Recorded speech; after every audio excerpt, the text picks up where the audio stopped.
NBC News exclusive reporting that Donald Trump's transition team is exploring whether military officials directly involved in the U.S. withdrawal from Afghanistan in 2021 can be court-martialed.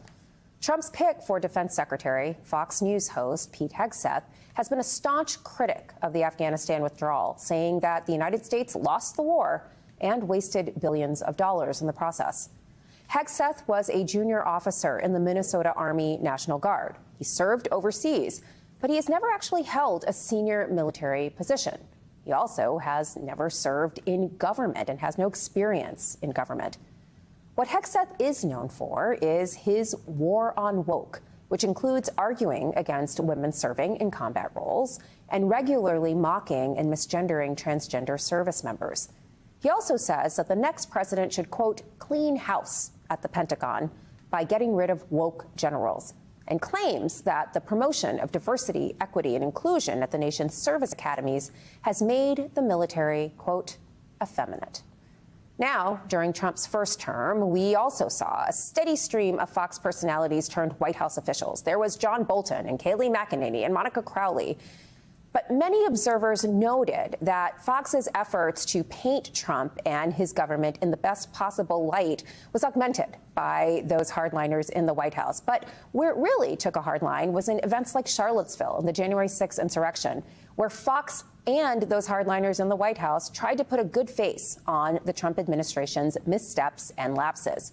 Network stars like Sean Hannity and Jeanine Pirro literally campaigned for Trump, making clear the connections between the network and the administration and campaign.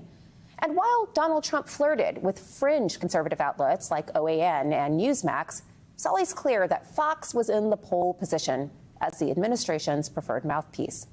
Now, as we enter Trump's second term, the right-wing media landscape has changed considerably, and to the incoming administration's profound advantage.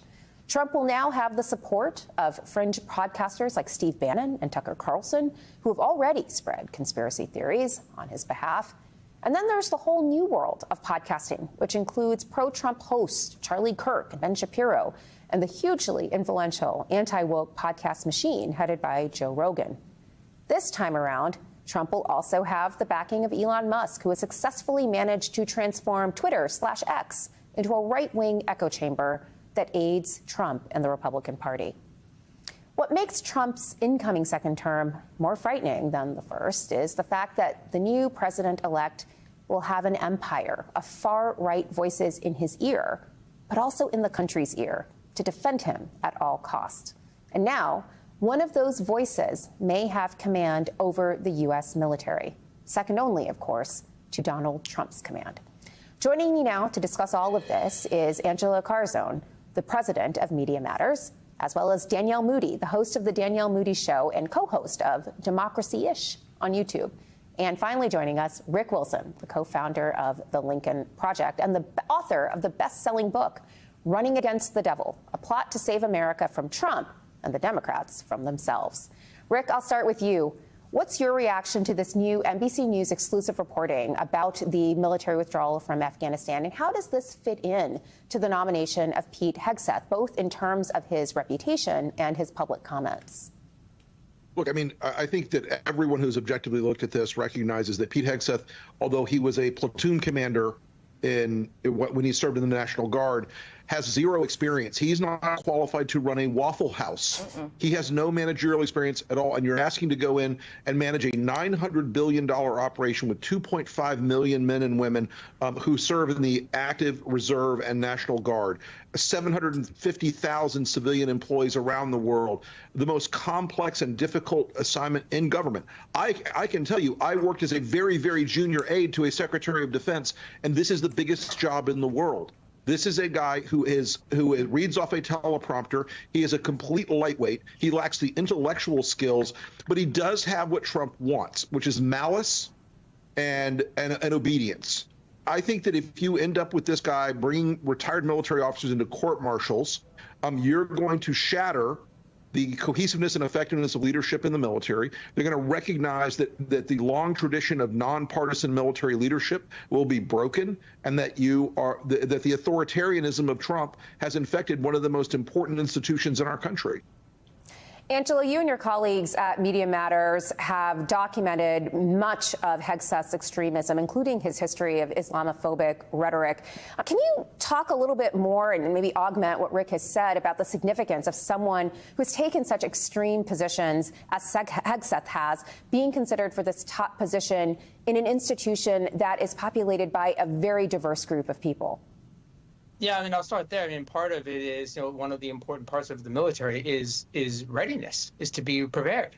And two of the things that he represents sort of undercut that. One is this idea, the misogyny, and sort of the reduced role that women would play in the military. That everyone universally accepts that doing that would actually reduce the military's readiness. So that's the first thing. That will absolutely have an effect.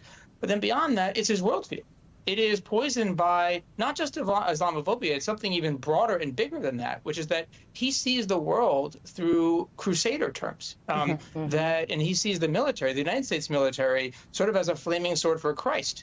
That it is engaged in not just as national security, it's also engaged in a religious battle.